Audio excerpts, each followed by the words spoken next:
ನಮಸ್ಕಾರ, good morning. 30 ನಿಮಿಷ 30 ಪ್ರಮುಖ ಬೆಳವಣಿಗೆ, ಇವತ್ತು ಆಗಬಹುದಾದಂಥ ಪ್ರಮುಖ ಬೆಳವಣಿಗೆಗಳ ಸುದ್ದಿಗಳನ್ನು ಒಂದೊಂದಾಗಿ ನಿಮ್ಮ ಮುಂದೆ ಇಡ್ತಾ ಹೋಗ್ತೀವಿ, ನೋಡ್ತಾ ಹೋಗೋಣ.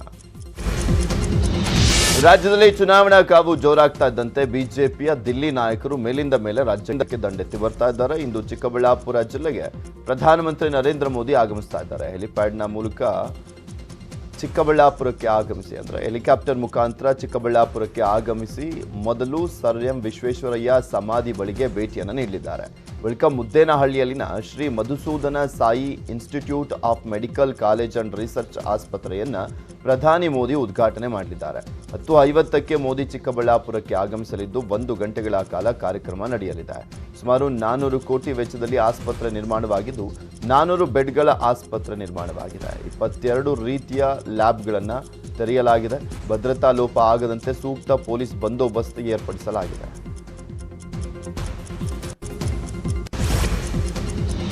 ಪ್ರಧಾನಮಂತ್ರಿ ನರೇಂದ್ರ ಮೋದಿ ಮತ್ತೆ ಬೆಂಗಳೂರಿಗೆ ಆಗಮಿಸಲಿದ್ದು ವೈಟ್ ಫೀಲ್ಡ್ ಹಾಗೂ ಕೆಆರ್ ಪುರ ನಡುವಿನ ಮೆಟ್ರೋ ರೈಲು ಸಂಚಾರಕ್ಕೆ ಚಾಲನೆಯನ್ನು ಕೊಡಲಿದ್ದಾರೆ. ಬಹುನಿರೀಕ್ಷಿತ KR Puram Whitefield metro ರೈಲು ಸಂಚಾರಕ್ಕೆ ಹಸಿರು ನಿಶಾನೆ ತೋರಲಿದ್ದು ದೇಶದಲ್ಲೇ 2ನೇ ಅತಿ ಉದ್ದದ ಮಾರ್ಗ ಹೊಂದಿರುವಂತಹ ಹೆಗ್ಗಳಿಕೆ ನಮ್ಮ ಮೆಟ್ರೋ ಭಾಜನವಾಗಲಿದೆ. ಪ್ರತಿ 12 ನಿಮಿಷಗಳಿಗೊಂದು ರೈಲು ಸಂಚರಿಸಲಿದೆ. ಈ ಮಾರ್ಗದಿಂದ ಪ್ರತಿದಿನ 2.5ರಿಂದ 3 ಲಕ್ಷ ಪ್ರಯಾಣಿಕರಿಗೆ ಅನುಕೂಲವಾಗಲಿದೆ. ಪ್ರಧಾನಿ ಮೋದಿ ಆಗಮನದಿಂದ ಬೆಳಗ್ಗೆ 11 ಗಂಟೆಯಿಂದ ಮಧ್ಯಾಹ್ನ 2:30ರವರೆಗೆ ಸಾರ್ವಜನಿಕ ವಾಹನಗಳ ಸಂಚಾರಕ್ಕೆ ನಿರ್ಬಂಧ ಹೇರಲಾಗಿದೆ. ದಾವಣಗೆರೆಯಲ್ಲೂ ಸಹ ಮೋದಿ ಮಹಾಸಂಗಮ ಸಮಾವೇಶ ನಡೆಯಲಿದ್ದು 400 ಎಕರೆ ಜಾಗದಲ್ಲಿ ವೇದಿಕೆ ಸಿದ್ಧವಾಗಿದೆ. ದಾವಣಗೆರೆ ಹೊರವಲಯದ ಜಿಎಂಐಟಿ ಕಾಲೇಜ್ ಪಕ್ಕದಲ್ಲಿ ನಡೆಯಲಿರುವಂಥ ಬಿಜೆಪಿ ಮಹಾಸಂಗಮ ಸಮಾವೇಶಕ್ಕೆ ಪ್ರಧಾನಿ ಮೋದಿ ಆಗಮಿಸಲಿದ್ದಾರೆ. ಮಧ್ಯಾಹ್ನ 3 ಗಂಟೆಯಿಂದ 4:30ರವರೆಗೆ ದಾವಣಗೆರೆಯಲ್ಲಿ ಪ್ರಧಾನಿ ಮೋದಿ ಇರಲಿದ್ದು ಈ ಕಾರ್ಯಕ್ರಮಕ್ಕೆ ದಾವಣಗೆರೆ, ಚಿತ್ರದುರ್ಗ, ಶಿವಮೊಗ್ಗ, ವಿಜಯನಗರ, ಹಾವೇರಿ, ಬಳ್ಳಾರಿ ಹಾಗೂ ಗದಗ ಜಿಲ್ಲೆಗಳಿಂದ 10,000 ಬಸ್ಗಳಲ್ಲಿ 6 ಲಕ್ಷ ಜನ ಮಹಾಸಂಗಮಕ್ಕೆ ಬರುವಂಥ ನಿರೀಕ್ಷೆ ಇದೆ.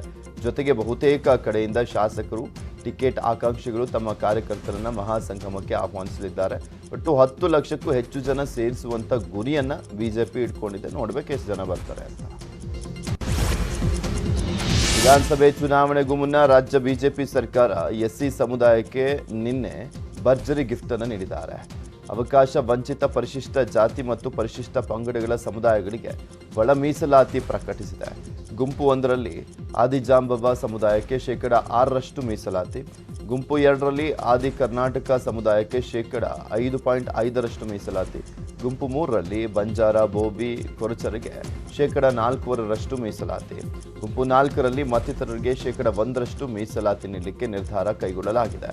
ಇನ್ನು 2B ಅಡಿ ಮುಸ್ಲಿಮರಿಗೆ ನೀಡಲಾಗ್ತಾ ಇದ್ದಂಥ ಮೀಸಲಾತಿಯನ್ನು ರದ್ದುಗೊಳಿಸಲಾಗಿದ್ದು ಅವರಿಗೆ EWS ಅಡಿಯಲ್ಲಿ ಮೀಸಲಾತಿ ನೀಡಲಾಗುತ್ತೆ ಅಂತ ತಿಳಿಸಲಾಗಿದೆ. ಗುಂಪು 1 SC ಲೆಫ್ಟ್, ಗುಂಪು 2 SC ರೈಟ್, ಗುಂಪು 3 ಟಚಬಲ್ಸ್, ಗುಂಪು 4ನೇದು ಅದರ್ಸ್ ಅಂದರೆ ಸಣ್ಣ ಕಮ್ಯುನಿಟಿ ಬಿಟ್ಟು ಉಳಿದಿರುವಂಥ, ಈ 3 ಬಿಟ್ಟು ಉಳಿದಂಥ ಸಣ್ಣ ಕಮ್ಯುನಿಟಿ. ಅವರ ಶಿಫಾರಸಿನಂತೆ ಗುಂಪು 1 ಲೆಫ್ಟಕ್ಕೆ 6% ಮೀಸಲಿಡಬೇಕನ್ನುವಂಥ ಶಿಫಾರಸಿತ್ತು. ಬಲಗೈಗೆ 5.5, ಅಸ್ಪೃಶ್ಯರಿಲ್ಲದೆ ಅಂದರೆ ಟಚಬಲ್ಸ್ಗೆ 4.5, ಇತರರಿಗೆ 1. ಈ ಶಿಫಾರಸನ್ನು ಕ್ಯಾಬಿನೆಟ್ ಸಚಿವ ಸಂಪುಟ ಒಪ್ಪಿಕೊಂಡಿದೆ. SC ಲೆಫ್ಟಿಗೆ 6, SC ರೈಟಿಗೆ 5.5. ಪಂಚಮಸಾಲಿ ಹೋರಾಟಕ್ಕೆ ತಾರ್ಕಿಕ ಅಂತ್ಯ ಸಿಕ್ಕಿದ್ದು ಯಾವುದೇ ಸಂಭ್ರಮಾಚರಣೆ ಮಾಡಬೇಡಿ ಅಂತ ಬಸವಜಯ ಮೃತ್ಯುಂಜಯ ಸ್ವಾಮೀಜಿ ಕರೆಯನ್ನು ಕೊಟ್ಟಿದ್ದಾರೆ. ಸಮುದಾಯದ ನಾಯಕರೊಂದಿಗೆ ಸಭೆ ಮಾಡಿ ತೀರ್ಮಾನ ಕೈಗೊಳ್ಳುವುದಾಗಿ ತಿಳಿಸಿದ್ದಾರೆ. ಸರ್ಕಾರದ ಆದೇಶ ಅಧಿಕೃತವಾಗಿ ಕೈಗೆ ಸಿಗೋವರೆಗೂ ತಟಸ್ಥವಾಗಿರುವುದಾಗಿ ತಿಳಿಸಿದ್ದಾರೆ. ಇಂದು ಬೆಳಗ್ಗೆ 9 ಗಂಟೆಗೆ ರಾಜ್ಯ ಕಾರ್ಯಕಾರಿಣಿ ಸಭೆ ಬಳಿಕ ತೀರ್ಮಾನ ಪ್ರಕಟಿಸುವುದಾಗಿ ಸ್ಪಷ್ಟಪಡಿಸಿದ್ದಾರೆ. ಸಿದ್ದರಾಮಯ್ಯ ಈ ಬಾರಿ ಯಾವ ಕ್ಷೇತ್ರದಿಂದ ಕಣಕ್ಕಿಳಿಯುತ್ತಾರೆ ಅನ್ನುವಂಥ ಗೊಂದಲ ಎದ್ದಿರುವಂಥ ಹೊತ್ತಲ್ಲಿ ವರ್ಣದಿಂದ ಸ್ಪರ್ಧಿಸುವುದಾಗಿ ಇಂಗಿತ ವ್ಯಕ್ತಪಡಿಸಿದ್ದಾರೆ. ಚಿತ್ರದುರ್ಗದಲ್ಲಿ ಮಾತನಾಡಿದಂಥ ಸಿದ್ದರಾಮಯ್ಯ ನಮ್ಮ ಮನೆಯಲ್ಲಿ ವರ್ಣದಿಂದ ಸ್ಪರ್ಧಿಸಿ ಅಂತ ಹೇಳ್ತಾ ಇದ್ದಾರೆ. ಹೀಗಾಗಿ ವರ್ಣ ಕ್ಷೇತ್ರದಲ್ಲೇ ಟಿಕೆಟ್ ನೀಡುವಂತ ಹೇಳಿದ್ದೇನೆ. ಅಲ್ಲದೆ 2 ಕ್ಷೇತ್ರದಲ್ಲಿ ಸ್ಪರ್ಧಿಸುವಂತೆಯೂ ಕೂಡ ಮನೆಯಲ್ಲಿ ಹೇಳ್ತಿದ್ದಾರೆ. ನನ್ನ ಸ್ಪರ್ಧೆಗೆ 25 ಕ್ಷೇತ್ರದಿಂದ ಆಫರ್ ಬಂದಿದೆ ಅಂತ ಹೇಳಿದರು. ಇನ್ನು ಬಾದಾಮಿ ಕ್ಷೇತ್ರದಲ್ಲಿ ಸಿದ್ದರಾಮಯ್ಯ ಪ್ರವಾಸ ಕೈಗೊಂಡಿದ್ದು ಶಾಶ್ವತ ಕುಡಿಯುವ ನೀರು ಯೋಜನೆಯನ್ನು ಉದ್ಘಾಟಿಸಿದರು. ಬಳಿಕ ರೋಡ್ ಶೋ ನಡೆದಿದ್ದು ಅಭಿಮಾನಿಗಳು ಜೆಸಿಬಿ ಮೂಲಕ ಹೂಮಳೆಯನ್ನು ಸುರಿಸಿದರು. ನೋಡಪ್ಪ, ಬಹಳ ಕಡೆ ಕೇಳ್ತಾ ಇದ್ದಾರೆ, ಒಂದು 25 ಕಾನ್ಸ್ಟಿಟ್ಯೂನ್ಸಿಗಳಲ್ಲಿ ಕೇಳ್ತಾ ಇದ್ದಾರೆ. 25 ಕಾನ್ಸ್ಟಿಟ್ಯೂನ್ಸಿಗೂ ನಿಂತ್ಕೊಳ್ಳೋಕ್ಕಾಗಲ್ಲ. ಸಿದ್ದರಾಮಯ್ಯ ವರ್ಣದಿಂದ ಸ್ಪರ್ಧೆ ಮಾಡ್ತಾರೆ ಅನ್ನುವಂಥ ಸುದ್ದಿ ಆಗ್ತಿದ್ದಂತೆ ಕೋಲಾರದಲ್ಲಿ ಮಾಜಿ ಸಚಿವ ವರ್ತೂರು ಪ್ರಕಾಶ್ ಕಿಚಾಯಿಸಿದ್ದಾರೆ. ಸಿದ್ದರಾಮಯ್ಯಗೆ ನಾನು ರಾಜಕೀಯವಾಗಿ ಆರ್ಥಿಕವಾಗಿ ಸಹಾಯ ಮಾಡಿದ್ದೇನೆ, ಆದರೆ ಅದೆಲ್ಲ ಮರೆತು ನನ್ನ ವಿರುದ್ಧ ಕೋಲಾರದಲ್ಲಿ ಸ್ಪರ್ಧೆ ಮಾಡ್ಲಿಕ್ಕೆ ಬಂದಿದ್ರು. ಸೋಲಿನ ಭೀತಿಯಿಂದ ಈಗ ಯೂ ಟರ್ನ್ ಹೊಡೆದಿದ್ದಾರೆ ಅಂತ ಟಾಂಗ್ ಕೊಟ್ಟರು. ಎಲ್ಲವನ್ನ ಸೃಷ್ಟಿ ಮಾಡಿ ಅಂತಿಮವಾಗಿ ಕೋಲಾರ ವಿಧಾನಸಭಾ ಕ್ಷೇತ್ರದಲ್ಲೇ ನಿಂತ್ಕೊಂತೀನಿ ಅಂತ ಘೋಷಣೆ ಆದ್ಮೇಲೆ ಇವತ್ತು ಯೂಟರ್ನ್ ನೋಡಿದು ಸಿದ್ದರಾಮಯ್ಯನವರು ಮತ್ತೆ ವರ್ಣಾ ಕ್ಷೇತ್ರಕ್ಕೆ ಹೋಗಿರ್ತಕ್ಕಂಥದ್ದು ಎಷ್ಟರ ಮಟ್ಟಕ್ಕೆ ಸರಿ ಅಂತಕ್ಕಂಥದ್ದು ಜನ ತೀರ್ಮಾನ ಮಾಡ್ತಾರೆ. ಇನ್ನು ಮೈಸೂರಿನಲ್ಲಿ ಮಾತನಾಡಿದಂಥ BY ವಿಜಯೇಂದ್ರ ಸಿದ್ದರಾಮಯ್ಯ ಅವರನ್ನ ಸೋಲಿಸಲಿಕ್ಕೆ ಕಾಂಗ್ರೆಸ್ ಮುಖಂಡರೇ ಮಾಸ್ಟರ್ ಪ್ಲಾನ್ ಮಾಡಿದ್ದಾರೆ ಅಂತ ಟಾಂಗ್ ಕೊಟ್ಟರು. ಸಿದ್ದರಾಮಯ್ಯನವರು ಹಿರಿಯ ನಾಯಕರಿದ್ದಾರೆ, ಮಾಜಿ ಮುಖ್ಯಮಂತ್ರಿಗಳು. ನಾನು ಈ ಸಂದರ್ಭದಲ್ಲಿ ನಾನು ಹೇಳ್ತಕ್ಕಂಥದ್ದು ಏನಂತಂದರೆ ಇವತ್ತು ಅವ್ರನ್ನೇ ಕೆಟ್ಟ ತೋಡಿರ್ತಕ್ಕಂಥ ಸಂದರ್ಭ ನಿರ್ಮಾಣ ಆಗಿದೆ. ಕಾಂಗ್ರೆಸ್ ಪಕ್ಷದ ಮುಖಂಡರೇ ಅವರನ್ನು ಚುನಾವಣೆಯಲ್ಲಿ ಸೋಲಿಸಬೇಕು ಅಂತೇಳಿ ಮಾಸ್ಟರ್ ಪ್ಲಾನ್ ಮಾಡಿರ್ತಕ್ಕಂಥದ್ದು. ಹಾಗಾಗಿ ಅವ್ರು ಎಲ್ಲಿ ಚುನಾವಣೆ ನಿಲ್ತಾರೆ, ಎಲ್ಲಿ ನಿಲ್ಲಬೇಕು ಅದು ಅವ್ರಿಗೆ ಬಿಟ್ಟಿರ್ತಕ್ಕಂಥದ್ದು. ನಾನು ಇಷ್ಟು ಮಾತ್ರ ಹೇಳ್ತೇನೆ, ಇವತ್ತು ಕಾಂಗ್ರೆಸ್ ಪಕ್ಷದ ಒಳ ಜಗಳದಿಂದ ಕರ್ನಾಟಕ ರಾಜ್ಯದಲ್ಲಿ ಒಂದು ಕಡೆ ನಮ್ಮ ಭಾರತೀಯ ಜನತಾ ಪಾರ್ಟಿ ಸರ್ಕಾರ ಕೊಟ್ಟಿರ್ತಕ್ಕಂಥ ಜನಪರ ಕಾರ್ಯಕ್ರಮಗಳು, ಯೋಜನೆಗಳು, ಮೋದಿಜಿಯವರ ಒಂದು ಆಶೀರ್ವಾದದಿಂದ ರಾಜ್ಯದಲ್ಲಿ ಮತ್ತೊಮ್ಮೆ ಭಾರತೀಯ ಜನತಾ ಪಾರ್ಟಿಗೆ ರಾಜ್ಯ ವಿಧಾನಸಭಾ ಚುನಾವಣೆಗೆ ಇನ್ನೇನು ಕೆಲವೇ ದಿನಗಳಲ್ಲಿ ಮುಹೂರ್ತ ನಿಗದಿಯಾಗಲಿದೆ. ಈ ಬಗ್ಗೆ ಮುಖ್ಯ ಚುನಾವಣಾಧಿಕಾರಿ ಕಚೇರಿಯಿಂದ ಜಿಲ್ಲಾ ಚುನಾವಣಾಧಿಕಾರಿಗಳಿಗೆ ಸೂಚನೆ ನೀಡಲಾಗಿದೆ. ಯಾವುದೇ ಕ್ಷಣದಲ್ಲೂ ಕೂಡ ಚುನಾವಣೆ ಘೋಷಣೆ ಆಗಬಹುದು. ಹೀಗಾಗಿ ಚುನಾವಣಾ ನೀತಿ ಸಂಹಿತೆ ಪ್ರಕ್ರಿಯೆ ಸಿದ್ಧವಿಟ್ಟುಕೊಳ್ಳಿ ಅಂತ ಜಿಲ್ಲಾ ಚುನಾವಣಾಧಿಕಾರಿಗಳಿಗೆ ಸೂಚನೆಯನ್ನು ನೀಡಲಾಗಿದೆ. ಮುಂಬರುವ ವಿಧಾನಸಭೆ ಚುನಾವಣೆಯಲ್ಲಿ ಜೆಡಿಎಸ್ ಪಕ್ಷ ಭರ್ಜರಿ ಸಿದ್ಧತೆಯನ್ನು ಮಾಡಿಕೊಳ್ತಾ ಇದೆ. ಮಾಜಿ ಸಿಎಂ HD ಕುಮಾರಸ್ವಾಮಿ ಪಶ್ಚಿಮ ಬಂಗಾಳದ ಸಿಎಂ ಮಮತಾ ಬ್ಯಾನರ್ಜಿ ಅವರನ್ನ ಭೇಟಿ ಮಾಡಿದ್ದಾರೆ. ಕೋಲ್ಕತ್ತಾಗೆ ತೆರಳಿದಂಥ HDK ಮಮತಾ ಬ್ಯಾನರ್ಜಿ ಅವರ ಭವಾನಿಪುರ ನಿವಾಸದಲ್ಲಿ ಭೇಟಿಯಾಗಿ 1 ಗಂಟೆಗೂ ಹೆಚ್ಚು ಕಾಲ ಚರ್ಚೆಯನ್ನು ನಡೆಸಿದ್ದಾರೆ. ಜೆಡಿಎಸ್ ಪರ ಪ್ರಚಾರಕ್ಕೆ ಬರುವುದಾಗಿ ಮಮತಾ ಬ್ಯಾನರ್ಜಿ ಕುಮಾರಸ್ವಾಮಿ ಅವರಿಗೆ ತಿಳಿಸಿದ್ದಾರೆ. ಇದನ್ನು ಕುಮಾರಸ್ವಾಮಿ ಅವರು ಟ್ವೀಟ್ ಮಾಡಿದ್ದಾರೆ. ಕಳಪೆ ರಸ್ತೆ ಕಾಮಗಾರಿ ಹಿನ್ನೆಲೆಯಲ್ಲಿ ಶಾಸಕರನ್ನ ಗ್ರಾಮಸ್ಥರು ತರಾಟೆಗೆ ತೆಗೆದುಕೊಂಡಂತ ಘಟನೆ ಕೊಪ್ಪಳದಲ್ಲಿ ನಡೆದಿದೆ. ಕನಕಗಿರಿ ತಾಲೂಕಿನ ಮರಕುಂಬಿ ಗ್ರಾಮಕ್ಕೆ ಆಗಮಿಸಿದಂಥ ಶಾಸಕ ಬಸವರಾಜ್ ದಡೇಸಗೂರ್ಗೆ ಜನರು ತರಾಟೆಗೆ ತೆಗೆದುಕೊಂಡರು. ಶಾಸಕರೊಂದಿಗೆ ಮಾತಿನ ಚಕಮಕಿ ಕೂಡ ನಡೆಯಿತು. ಚುನಾವಣೆ ಹತ್ತಿರವಾಗ್ತಾ ಇದ್ದಂತೆ ಅಭ್ಯರ್ಥಿಗಳ ಟಿಕೆಟ್ ಸರ್ಕಸ್ ಶುರುವಾಗಿದೆ. ಕಾಂಗ್ರೆಸ್ ಮಾಜಿ ಶಾಸಕ GS ಪಾಟೀಲ್ಗೆ ಕಾಂಗ್ರೆಸ್ ಟಿಕೆಟ್ ಸಿಗಲಿ, ರೋಣ ಕ್ಷೇತ್ರದಿಂದ ಗೆದ್ದು ಬರಲಿ ಅಂತ ಅಭಿಮಾನಿಯೊಬ್ಬರು ಮೊಣಕಾಲಿನಲ್ಲಿ ಬೆಟ್ಟ ಹತ್ತಿ ಅರಿಕೆಯನ್ನು ತೀರಿಸಿದ್ದಾರೆ. ಗಜೇಂದ್ರಗಡ ತಾಲೂಕಿನ ಈರಣ್ಣ ಅನ್ನುವಂಥ ಅಭಿಮಾನಿ 185 ಮೆಟ್ಟಿಲು ಏರಿ ಕಾಲಕಾಲೇಶ್ವರ ಸನ್ನಿಧಿಯಲ್ಲಿ ಪೂಜೆಯನ್ನು ಸಲ್ಲಿಸಿದ್ದಾರೆ. ಕಾಂಗ್ರೆಸ್ ಪಕ್ಷದ ಅಭ್ಯರ್ಥಿಯಾದಂಥ ಶ್ರೀ GS ಪಾಟೀಲ್ನ ನಾವು ಗೆಲ್ಲಿಸಲೇಬೇಕನ್ನೋ ಒಂದು ಶಪಥದಿಂದ ಇವತ್ತು ಎಲ್ಲರೂ ಕಾಲೇಶ್ವರಕ್ಕೆ. ಕಾಂಗ್ರೆಸ್ ಪಕ್ಷದ ನಾಯಕ ಮತ್ತು ಸಂಸದ ರಾಹುಲ್ ಗಾಂಧಿ ಅವರನ್ನ ಲೋಕಸಭಾ ಸದಸ್ಯತ್ವದಿಂದ ಅನರ್ಹಗೊಳಿಸಲಾಗಿದೆ. ಮೋದಿ ಉಪನಾಮ ಹೇಳಿಕೆ ಸಂಬಂಧಿಸಿದಂತೆ ಕ್ರಿಮಿನಲ್ ಮಾನನಷ್ಟ ಮೊಕದ್ದಮೆಯಲ್ಲಿ ಶಿಕ್ಷೆಗೊಳಗಾದಂಥ ಬೆನ್ನಲ್ಲೇ ಲೋಕಸಭೆಯ ಸದಸ್ಯತ್ವದಿಂದ ಅನರ್ಹಗೊಳಿಸಲಾಗಿದೆ. ಭಾರತದ ಸಂವಿಧಾನ 1951ರ ಪ್ರಜಾ ಪ್ರಾತಿನಿಧ್ಯ ಕಾಯ್ದೆಯ ಸೆಕ್ಷನ್ 8ರಲ್ಲಿ ಉಲ್ಲೇಖಿಸಿರುವಂತೆ ಈ ಕ್ರಮವನ್ನು ಕೈಗೊಳ್ಳಲಾಗಿದೆ ಅಂತ ಲೋಕಸಭೆಯ ಕಾರ್ಯದರ್ಶಿ ಆದೇಶವನ್ನು ಹೊರಡಿಸಿದ್ದಾರೆ. ಇನ್ನು ಮಾನಹಾನಿ ಪ್ರಕರಣದಲ್ಲಿ ರಾಹುಲ್ ಗಾಂಧಿಗೆ 2 ವರ್ಷ ಜೈಲು ಶಿಕ್ಷೆ ವಿಧಿಸಿ ಸೂರತ್ ಕೋರ್ಟ್ ತೀರ್ಪನ್ನು ನೀಡಿತ್ತು. ಇದರ ಬೆನ್ನಲ್ಲೇ 30 ದಿನಗಳ ಜಾಮೀನು ಕೂಡ ಮಂಜೂರು ಮಾಡಲಾಗಿತ್ತು. ಇನ್ನು ಎಲ್ಲ ಬೆಳವಣಿಗೆಗಳ ಬೆನ್ನಲ್ಲೇ ದೇಶದಾದ್ಯಂತ ಕಾಂಗ್ರೆಸ್ ಕಾರ್ಯಕರ್ತರು ಸಿಡಿದೆದ್ರು.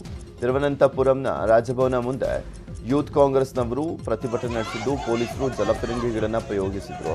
ಈ ವೇಳೆ ಹಲವರ ಮೇಲೆ ಲಾಠಿ ಪ್ರಹಾರ ನಡೆಸಲಾಯಿತು.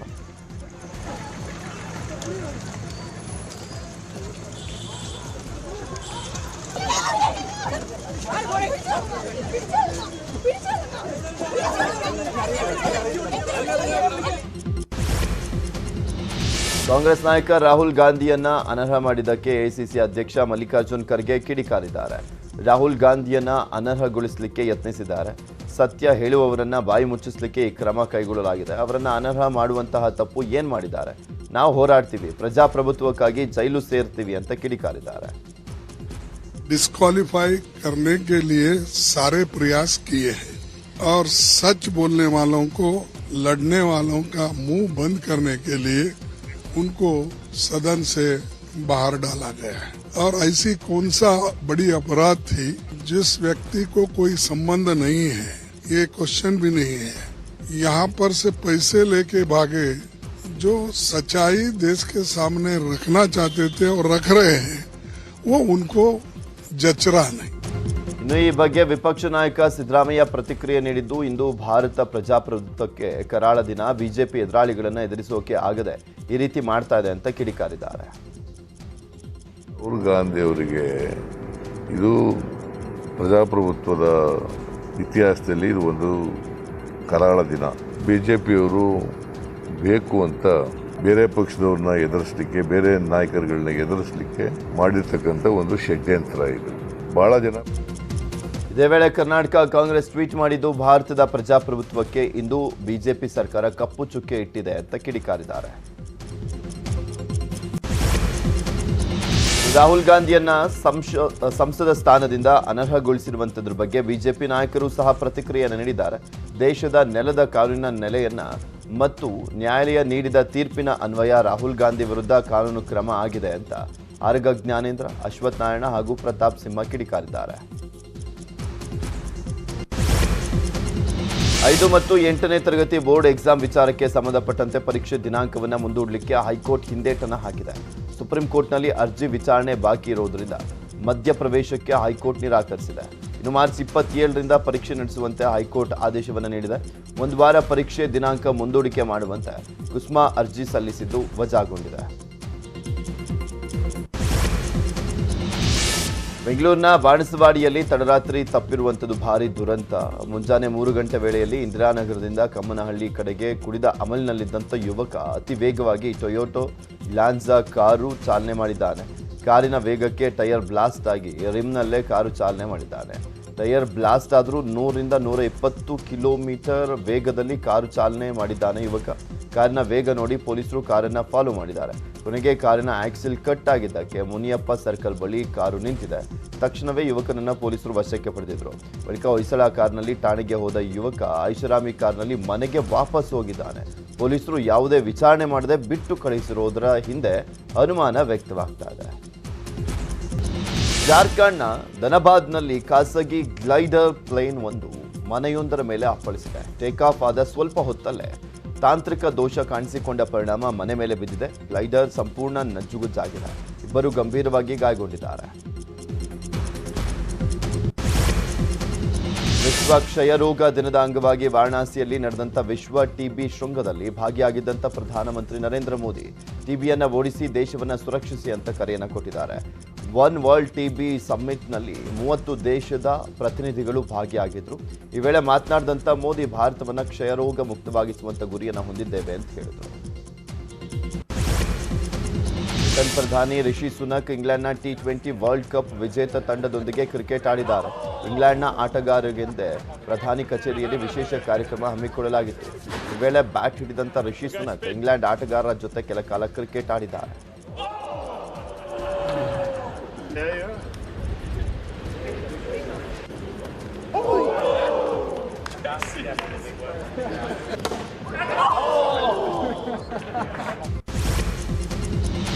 ಕೆಲವೊಂದು ದೃಶ್ಯಗಳನ್ನು ನೋಡಿದ್ರೆ ಕಣ್ಕಟ್ಟು ಅನ್ಬೇಕೋ ಅಥವಾ ಪವಾಡ ಅನ್ಬೇಕೋ ಒಂದು ಗೊತ್ತಾಗಲ್ಲ. ಮಹಾರಾಷ್ಟ್ರದ ಚುಲ್ಹಾ ಬಾಬಾ ಅನ್ನೋರ ವಿಡಿಯೋ ಒಂದು ಈಗ ಸಖತ್ ವೈರಲ್ ಆಗ್ತಾ ಇದೆ. ಉರಿಯೋ ಬೆಂಕಿಯ ಮೇಲಿನ ಸ್ಟವ್ ಮೇಲೆ ಕುಳಿತ ಬಾಬಾ ತನ್ನ ಬಳಿ ಬರುವಂತ ಭಕ್ತರಿಗೆ ಆಶೀರ್ವಾದವನ್ನು ಮಾಡ್ತಿದ್ದಾರೆ. ಕೆಳಗೆ ಬೆಂಕಿ ಉರಿತಾ ಇದ್ರೆ ತಾನು ಬೀಡಿ ಸೇದುತ್ತಾ ಪೋಸ್ ಕೊಟ್ಟಿದ್ದಾನೆ.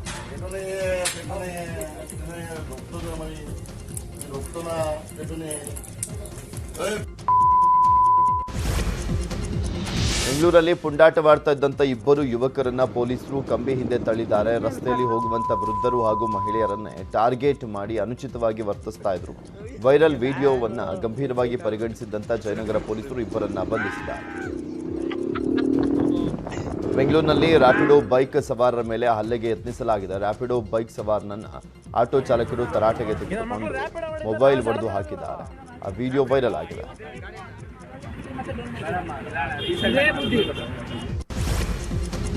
ಉತ್ತರ ಕನ್ನಡ ಜಿಲ್ಲೆಯ ಅಂಕೋಲಾ ತಾಲೂಕಿನ ಓಗ್ರಿಬೈಲ್ನಲ್ಲಿ 11 ಲಕ್ಷ ಮೌಲ್ಯದ ಮಾದಕ ವಸ್ತುಗಳನ್ನು ಪೊಲೀಸರು ನಾಶಪಡಿಸಿದ್ದಾರೆ. ಜಿಲ್ಲಾ ಪೊಲೀಸ್ ವರಿಷ್ಠಾಧಿಕಾರಿ ವಿಷ್ಣುವರ್ಧನ್ ಎನ್ ನೇತೃತ್ವದಲ್ಲಿ ಗಾಂಜಾ, ಚರಸ್ ಸೇರಿ ಒಟ್ಟು 47 ಕೆಜಿ ಮಾದಕ ವಸ್ತುಗಳನ್ನು ನಾಶಪಡಿಸಲಾಗಿದೆ. ಹಿರಿಯ ಪತ್ರಕರ್ತ 97 ವರ್ಷದ ಕಾಮ್ರೇಡ್ ಲಿಂಗಪ್ಪ ನಿಧನರಾಗಿದ್ದಾರೆ. ಕೊನೆಯ ದಿನದವರೆಗೂ ಕೂಡ ವರದಿ ಮಾಡಿದಂಥ ಕಾಮ್ರೇಡ್ ಲಿಂಗಪ್ಪ ನಿನ್ನೆ ಶಿವಮೊಗ್ಗದ ಖಾಸಗಿ ಆಸ್ಪತ್ರೆಯಲ್ಲಿ ಕೊನೆಯುಸಿರೆಳೆದರು. ವಯೋಸಹಜ ಕಾಯಿಲೆಯಿಂದ ಬಳಲ್ತಾ ಇದ್ದಂಥ ಲಿಂಗಪ್ಪನವರು ಕ್ರಾಂತಿ ಭಗತ್ ಪತ್ರಿಕೆಯ ಸಂಪಾದಕರು, ಹಿರಿಯ ಪತ್ರಕರ್ತರು ಕೂಡ ಆಗಿದ್ರು. ಹೋರಾಟದ ಮೂಲಕ ಪತ್ರಿಕೋದ್ಯಮಕ್ಕೆ ಬಂದಿದ್ರು. ಯುವ ಪತ್ರಕರ್ತರಿಗೆ ಸದಾ ಮಾರ್ಗದರ್ಶಕರಾಗಿದ್ದರು. ಕಾಮ್ರೇಡ್ ಲಿಂಗಪ್ಪ ನಿಧನಕ್ಕೆ ಅನೇಕ ಗಣ್ಯರು ಕಂಬನಿಯನ್ನು ಮೆರೆದಿದ್ದಾರೆ. ತಮಿಳುನಾಡಿನ ಪಾಲಾರ್ ಬೀಟ್ ಅರಣ್ಯ ಪ್ರದೇಶದ ಮೆಟ್ಟೂರು ಡ್ಯಾಂನ ಹಿನ್ನೀರಿನಲ್ಲಿ ತಾಯಿಯಿಂದ ಬೇರ್ಪಟ್ಟಿದ್ದಂಥ ಮರಿ ಆನೆಯೊಂದು ಪರದಾಟವನ್ನು ಮಾಡ್ತಾ ಇತ್ತು. ನದಿ ದಾಟಿ ಹೋಗಿದ್ದಂಥ ತಾಯಿ ಆನೆ ಒಂದು ಬದಿಯಲ್ಲಿದ್ದರೆ ಮರಿ ಆನೆ ಇನ್ನೊಂದು ಬದಿಯಲ್ಲಿತ್ತು.